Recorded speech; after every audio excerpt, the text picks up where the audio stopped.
Barakatah Yahweh, Barakatah Yahushai, double honors unto the apostles of GMS that rule well, and salutations unto the elect, pushing the truth of Yahweh Bashem Yahushai. This is the first part of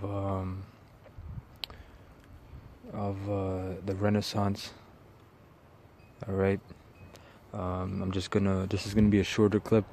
All right, in the second part, Lord's will, I'm gonna bring out more information, but this is from a book right here, African Presence in Early Europe, by Ivan van Sertima. All right, he did a lot of good books. He did this one. He did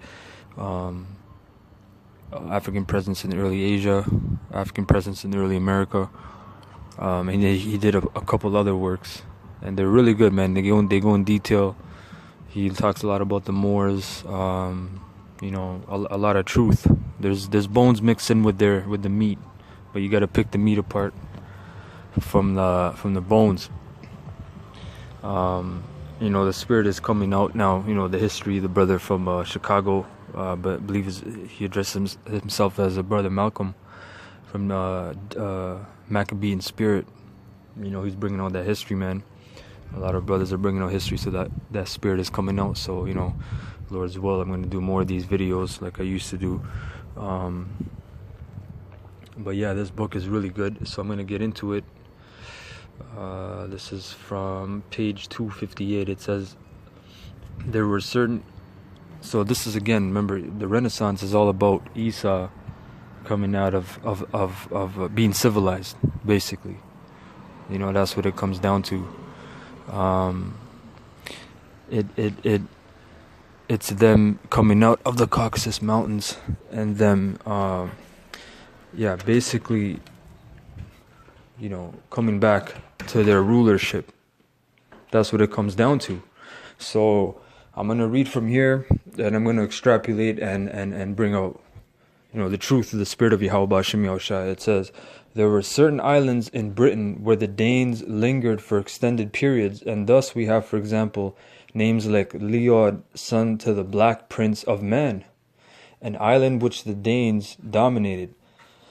Because you're going to find out, whether you like it or not, you people out there, like I did the video a couple days ago, the truth is going to hit you whether you like it or not. Right? The truth is going to hit you whether you like it or not. It's going to come straight, point blank, no, running around the corners and whatever, man. It's going to hit you. So the Danes, the Saxons, whatever, the Vikings, whatever you want to call them, man. The Gauls, the Goths, the Visigoths, all these peoples, man, they were Israelites, and there's so much more truth. This is just one layer of truth. There's so much more truth, but this is just one part of the truth that the Spirit is bringing out. So it says, the father of Leod seems to have been Olav Svarti, or Olav the Swarthy, who was king of man. You see, it's funny, man, like son of man, king of man, like all these little resemblances that you keep hearing. King of man in the 13th century, which is the 1200s AD. It could be pointed out also as a side note that the first king of Norway, which also appears to have had a black element, was styled Halfdan the Black. And these Edomites, what they'll try to do is, why did they have surnames and titles like that? Oh, because he had black hair, or he had a black beard, or he wore a black cape, or some bullshit like that. That's what they'll try to say. But it's gonna get deep, man. A lot of times, I'm gonna bring out a scripture right now, but a lot of times when you read these things, like this book was written by Jake Ivan van Sertima. I believe he was a Judite. But guess what? He went to where? He went to Edomite scholars, right? He went to Edomite scholars to get the information, right? But that's why I'm going to go into scripture right now. Job 15:6. It says, thine own mouth condemneth thee, and not I. Yea, thine own lips testify against thee.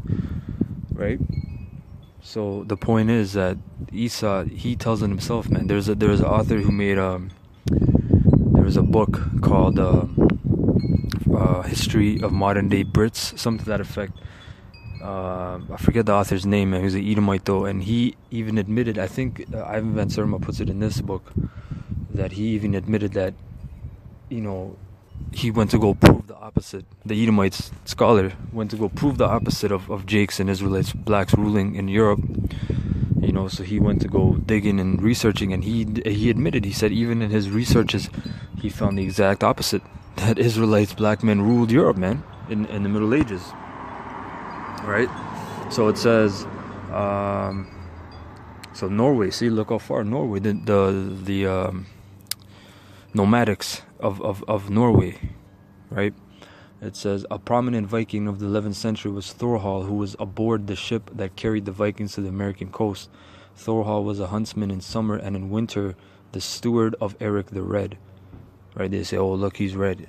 So that means he was an Edomite, David was called ruddy, man, which is a light brown texture. It's still so what do you call melanin or pigment? But it's like light. It's like red bone. It's like what Jakes called each other, red bone. It says, Thorhall was a huntsman in summer, and in winter the steward of Eric the Red. He was, it was said, a large man and strong, black, and like a giant, silent and foul-mouthed in his speech, and always egged on Eric to the worst. He was a bad Christian. These are tough Israelites, man. Tough. Think of motherfucking Terry Crews, these big dudes, man. Rampage Jackson, the UFC fighter. Think of these big dudes, man. Alistair Overeem, these big ass Jakes, and they were bigger back then too. They were at least 10 feet tall, man. Big ass Jakes. I'm gonna skip down here to the point. All right, it says this data consisted. I'm gonna go like this. This data consistent with our knowledge of the African sea rovers. It says the Formorians, who had a stronghold on Tory Island off the northwest coast, and who came to be regarded as the sinister forces in Irish mythology.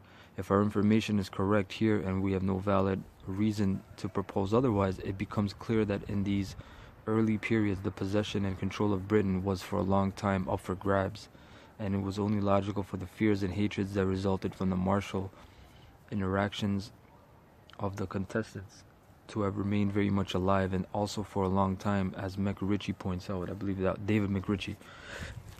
That was the Edomites scholar's name. His name was David McRitchie, and he wrote that book, The History of Modern Day Brits. I believe that was the title. I might be off, but it was something to that effect. Okay, so this is what David McRitchie points out. This is the quote. In most of the examples cited of whatever nature, the two great types appear as enemies, which was their natural attitude, and a great number of the legendary instances preserve the memory of this mutual enmity. The black giants of the Welsh and other tales are hateful and horrid. See, so what do you get from that? What I get from it is the two great types appear as enemies. You go straight to Genesis 25, around 26, 27, right? There are two different manner of people. They had strife and enmity in the womb. They were enemies from the womb. One was stronger than the other, Jacob and Esau.